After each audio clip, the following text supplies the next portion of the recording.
Obviously, one of the key components for mass adoption is going to also mean having accessible, convenient, affordable DC charging. And our next keynote speaker is going to tell us more about that. So ladies and gentlemen, let's have a warm welcome for Jeroen Jonker from Tritium. Welcome to you. Hello.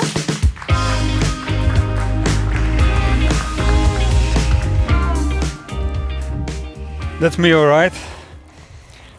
Hi there, welcome.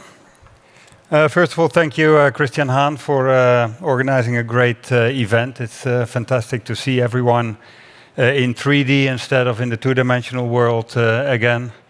Also, thank you all for cutting your lunch break short to come and see me. Really appreciate that. Yeah, there was a lot of talk about smart charging, smart, intelligent, connected was a key word. I'm just going to talk about chargers. I just make it very simple and basic. We're going to talk about chargers.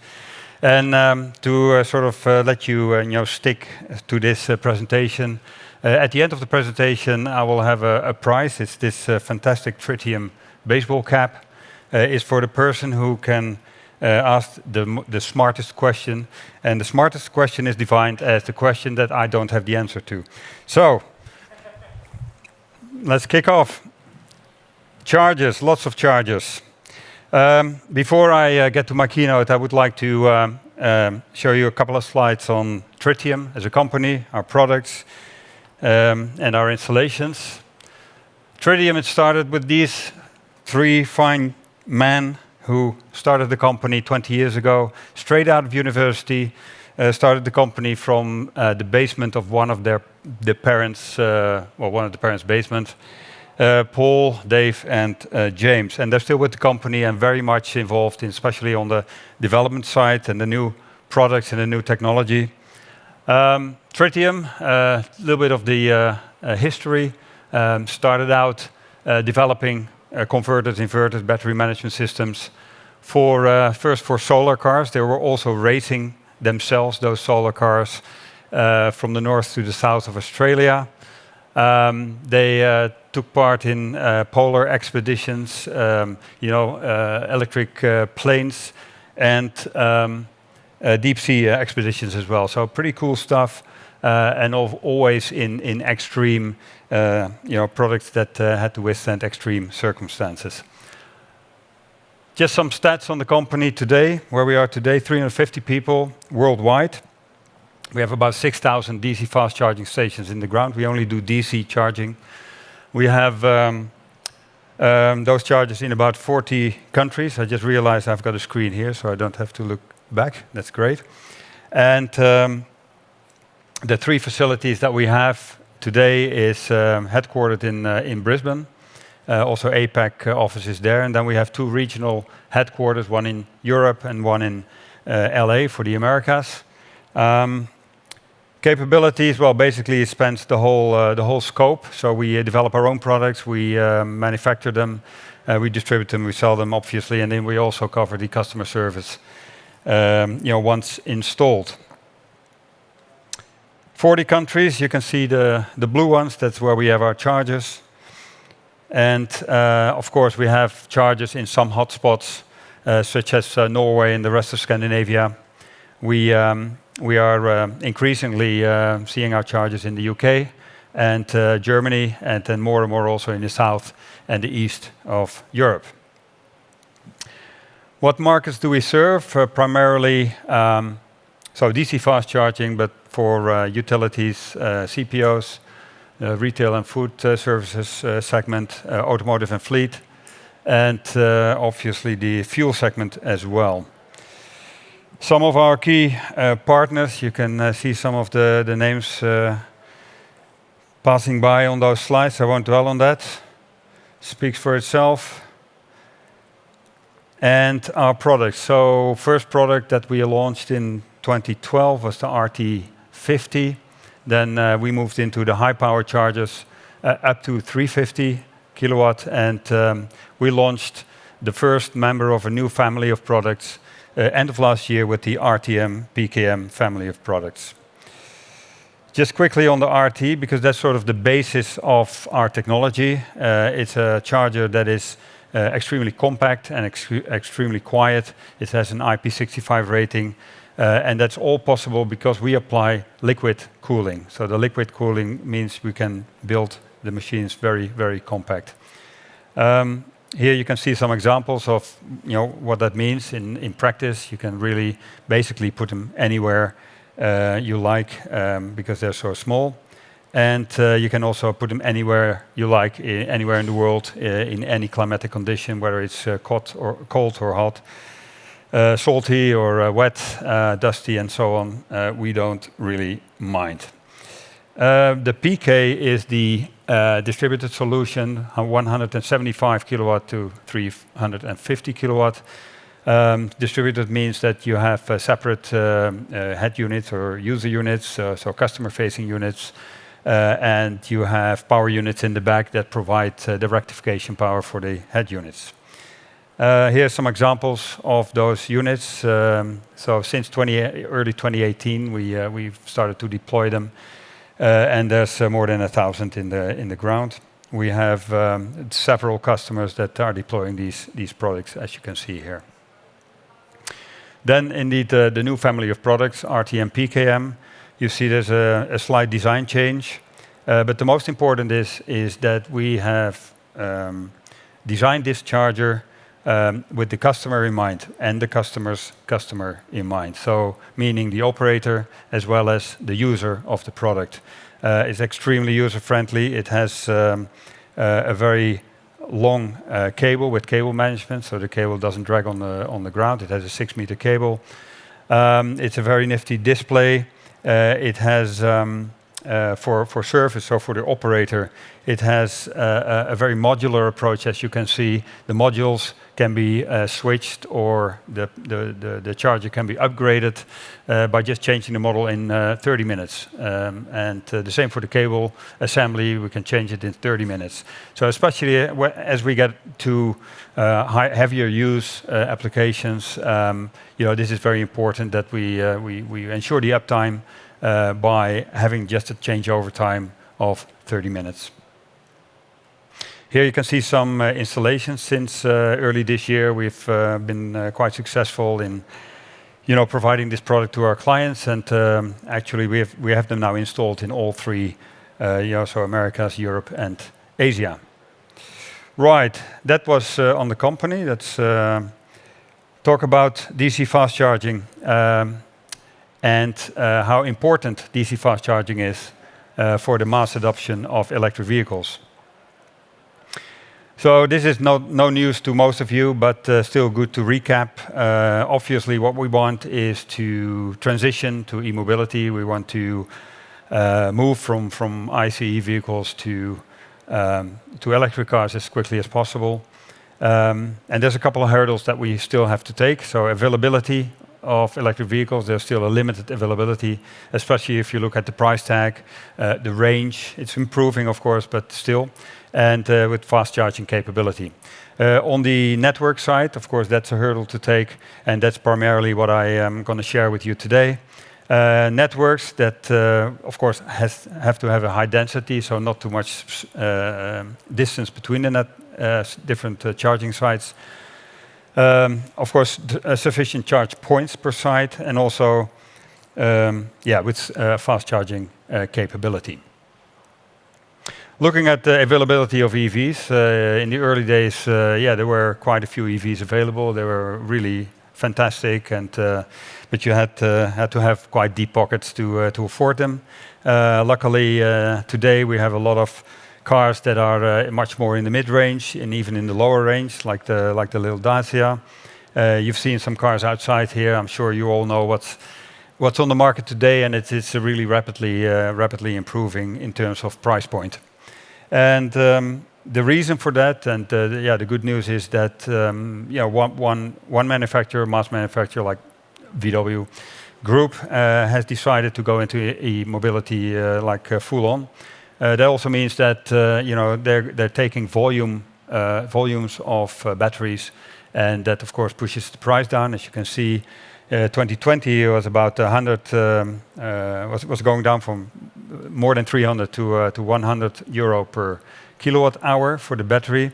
And as you can see here in the graph, we anticipate that where the electric vehicle, the battery component is about 1/3 of the vehicle, that with the same trend of the cost down, with the volume increasing, we will be on par for a mid-range car. We will be on par with an ICE vehicle in about 2-3 years from now, and then we can even further decrease. So that hurdle is also taken, or will be taken soon. Fast charging, extremely important in the end. People, especially the mass market, want the same experience as they had with filling up your car, especially on the road and in the corridors and on the highway. So therefore, fast charging is of course very, very important. And some examples here, and it's going really in the right direction. Not only now the premium cars can fast charge on 800 volts, but also with the Hyundai and the Kia, and many more cars will follow. Talking about fast charging, people always say, what is fast charging and how long can you sustain fast charging?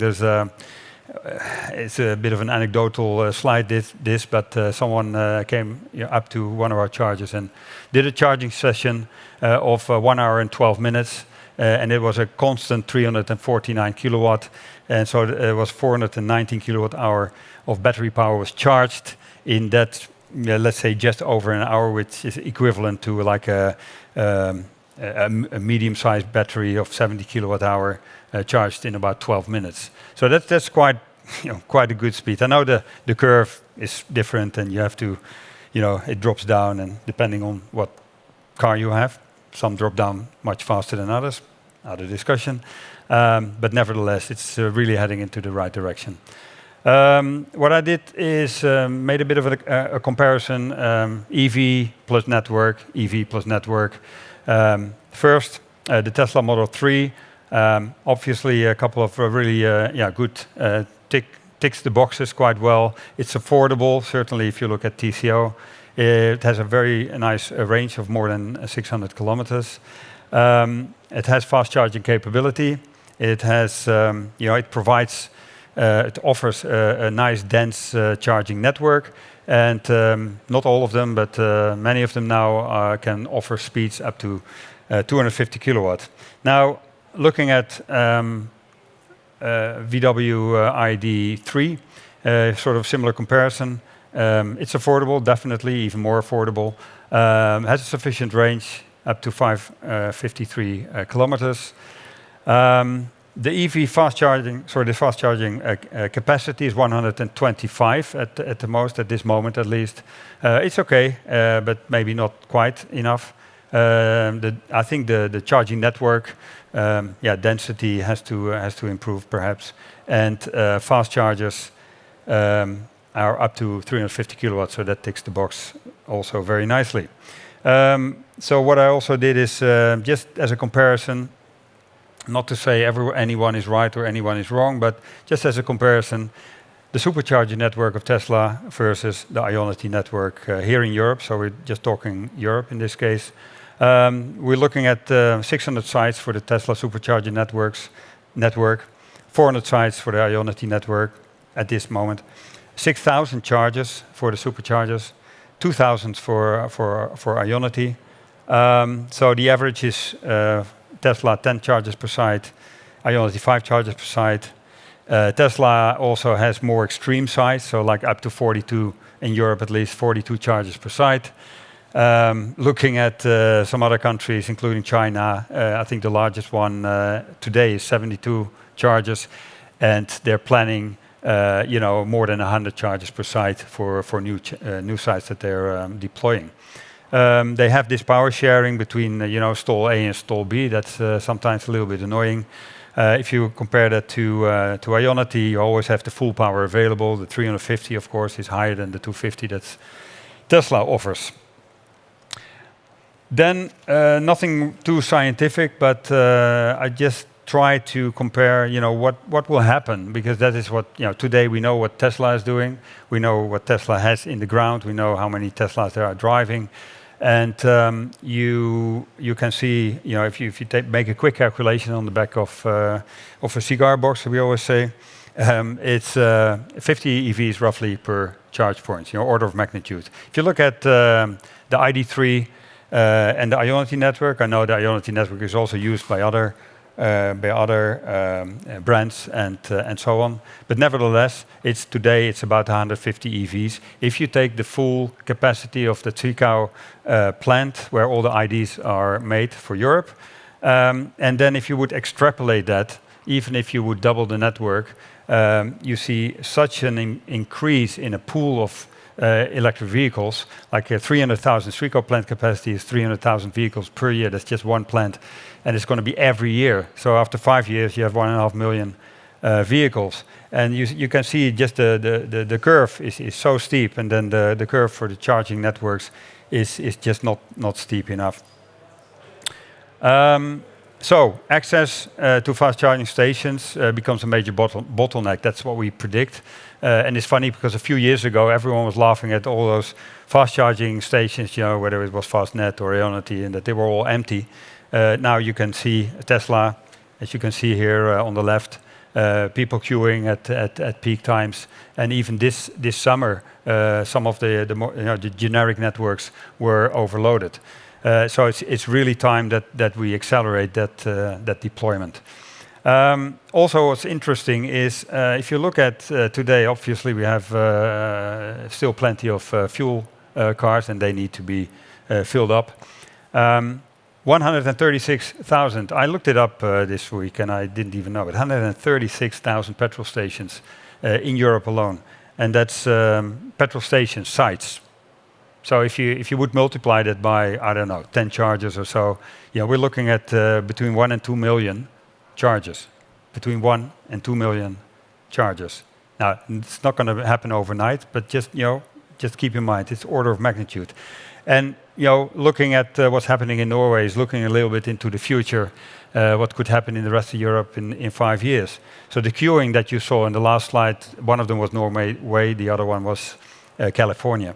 Here on the right, you can see what's happening in Norway, and now also in Holland, where, of course, the EV penetration is higher than the rest of Europe. Fuel companies, starting to take out fuel pumps and replace them by chargers. So that's quite interesting, because it used to be, okay, a charging site or a fuel station with some chargers on the side, and now you see fuel companies ripping out fuel pumps and replacing them by fast chargers. So that is extremely encouraging. And if you then think on the left, you have your 136,000 petrol stations that you have to convert at some point in time. Maybe it's another 10, 15, 20 years, but nevertheless, it's quite mind-boggling. So future of charging, I think, looking at the locations, whether it's petrol stations or other locations that are, along the highway or major hubs or, major retail parks and so on, it is super important that those locations, there's only one of each of those locations. So to deploy, charging hardware that makes most use of those locations, and then at the same time also, provide more than just the charging experience. Offer, make it a place that you want to go to. Make it a place where you can work or relax or have a good time during your charging session, and also create maybe some side revenue streams for the site owner, the CPO, and so on. I just want to run you through a couple of those stations that are either already in the ground or are planned. And this first one, so they're in order of size. So we start with 20. So 20 DC charge points, very nice chargers, by the way. This is Shell. Shell is now, for the first time, they've basically ripped out all chargers. This is in the UK. Sorry, all chargers, all fuel pumps. And renovated the whole site, and has put in 20, or is putting in, it's work in progress, 20 chargers. So it's the first fully electric forecourt from Shell, a fuel company number one. Sortimo, you probably know it. It's here in Germany. 24 DC high power charge points, and I'm massively, the site is like an airport. It's like a really, futuristic almost site with facilities, amenities, and so on. The chargers in this case are integrated in the design, which is also, it's a philosophy. It's very interesting. Then we're looking at this is in the US, where we have deployed 30 fast chargers for a rideshare company. So this is more like a depot, but it's open, so you can also charge there with your own car. So 30 chargers. Then in the UK, we have a charge park. That's a combination of electric highway that uses our chargers, but also Tesla is on the same site. 30 DC high power charge point. GridServe, probably you know about it as well. It's in the UK. They also combine it with some superchargers, and they have a real eye for the customer experience. It's a fantastic location. You can go to the gym, you can have meetings, you can have good coffee, everything you want, it's there. Then in the Nordics, 46 charge points. Again, it's a combination of Tesla, Ionity, Circle K, Grønkontakt or MER, as they're called these days. And there's some fuel pumps as well, and the car wash. eMBW, 52 charge points, 28 chargers, 52 charge points. And I don't know if Amadeus is in the room here, but he should probably change this picture a little bit because the Cybertruck is parked the wrong way around. The charge point is at the back. Either you turn the car around or you put Tritium chargers there with the 6-meter cable so you can plug it in. And then the granddaddy of charging, Tesla, 128 is the next one up, DC charge points.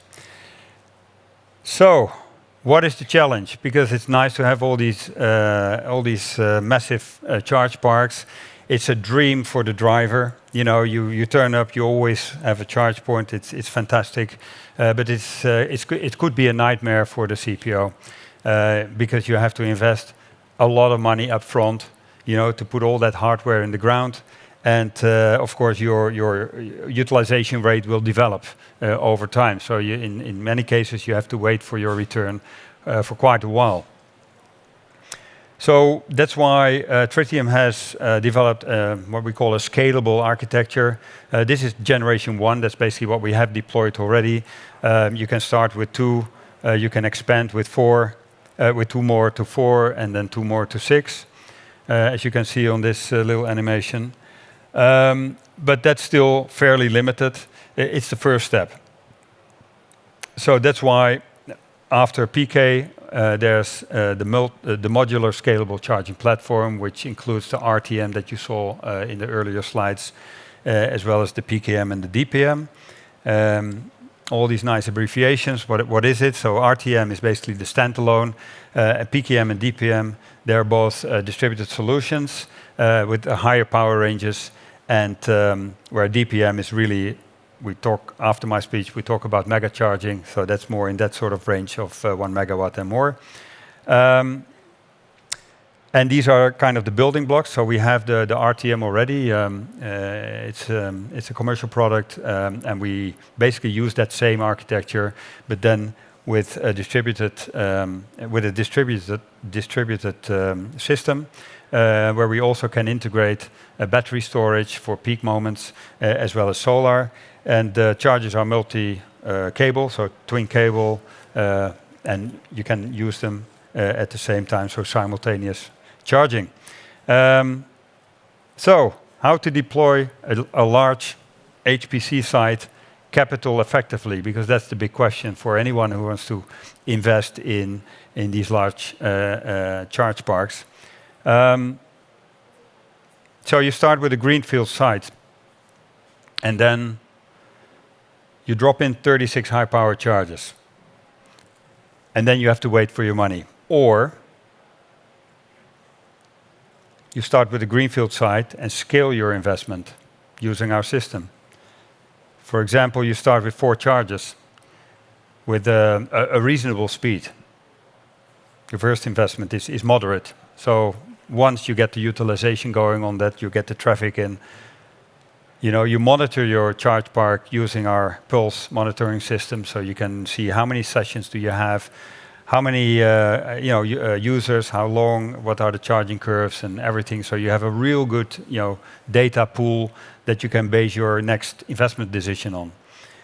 And also that next investment decision will be an incremental investment, not ripping out all charges. I was talking to someone today, and you already see some of these charge parks where you have old 50 kilowatt chargers, and they have to take them out and put 150 or 350 kilowatt chargers in, and that's a lot of capital wasted, of course. So you have your utilization going. You expand. So you keep the 4, but you expand with 4 more. And then you see that actually the cars are taking quite a bit of time to charge. So why not upgrade on the left with a small incremental investment, upgrade 4 charges to a higher power level. So you have more throughput on your site, and you can also charge a higher fee for that faster speed, for that higher speed. And then when that's going very nicely, you get that higher fee. That's not bad. But the slower charges are getting a bit full, so you put 4 more in. And then that fee is quite good on the faster charges, so why not upgrade with a small incremental investment? Again, all the previous investments are still valid and are still in the ground and are still yielding returns. So now you have your park with all sort of medium fast chargers. I'll just call them medium fast chargers. It's getting busier, so put 4 more in. Getting busier, 4 more. 6 months later, 4 more. And then so many new cars are coming onto the market. We're talking now maybe 2-3 years from now, and they all have this 800 volts, or even 400 volt, but with higher power charging capabilities. So why not upgrade all the chargers to the highest possible power level? Again, an incremental investment, so a staged investment in line with your income. And then, of course, 2025, 7, whatever, we don't know exactly, but all the charges are occupied. So you just do a last bang of, an expansion of 1/3 of high power charges. So that is basically the gist of the system. So you can scale your investment. We call it pay as you grow.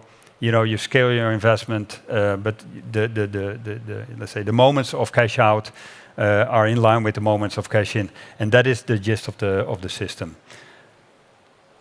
Thank you.